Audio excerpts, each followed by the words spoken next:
Well, we know that the Washington Commanders' home will not be called FedEx Field, but number one, what will it be called? We already had a video on that. But where's it going to be? And I think that's the question that everybody hopes to have answered very soon.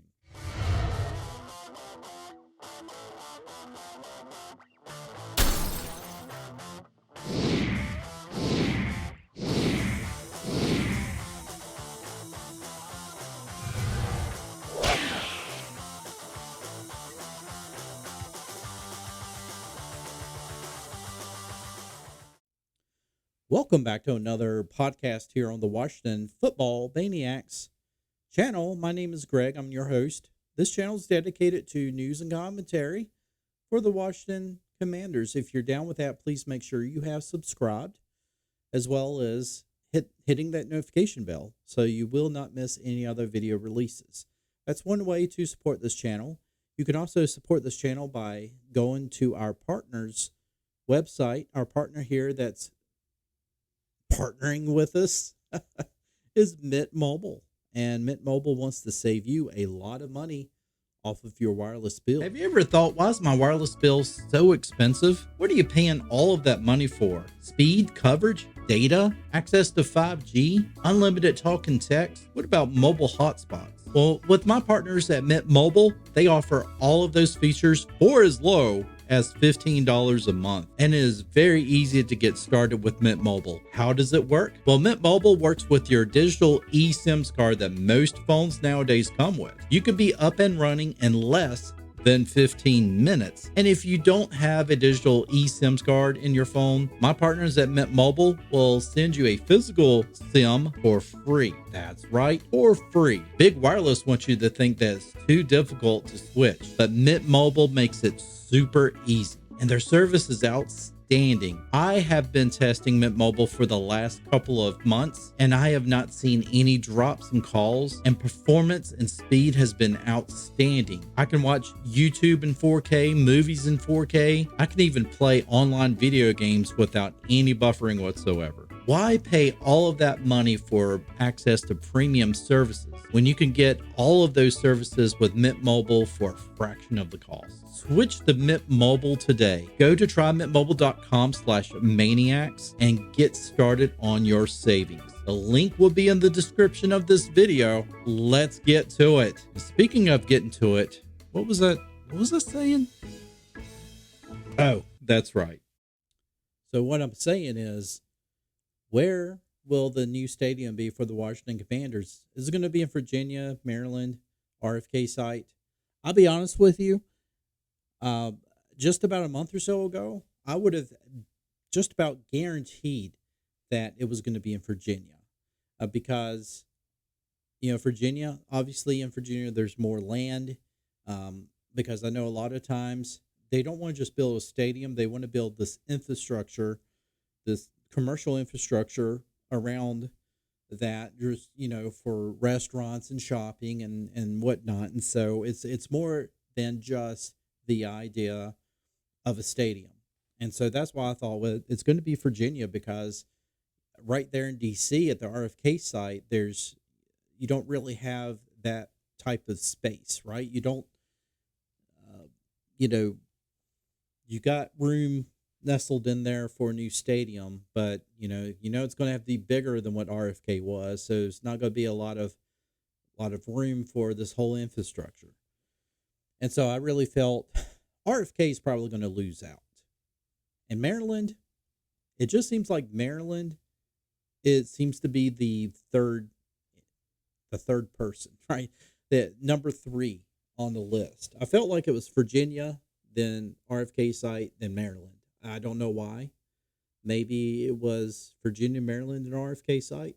But I really felt that things are, that the Commanders, for one reason or the other, were getting pushed out of Maryland. Also, Maryland has the Ravens. They don't need to really support two pro teams. I do understand that, I guess that southern tip of Maryland Maryland right there. Obviously a lot of Redskins fans, Commanders fans. I'm still gonna call them Redskins. I am. Um, but for the most part, yes, Maryland, Baltimore. They got the Ravens. Virginia has never had an NFL team. North Carolina has a NFL team. I think Virginia should have it. So, honestly, I was thinking for the longest time it would be Virginia, and then, um, Ted, what's his name? I don't really keep up with the going ons much with the other professional sports like hockey and basketball as much.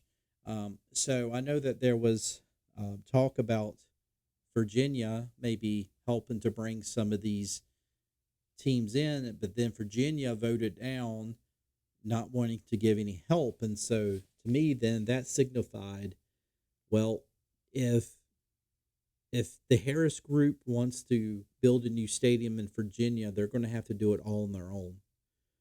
And he may wind up doing it anyway. I get the feeling that Harris, because I think that's what's happening in um, Philadelphia right now, because uh, I don't know how far it's in, but, Harris is putting up a lot of the money. So I think that you probably will wind up seeing Harris, foot most of the bill anyway.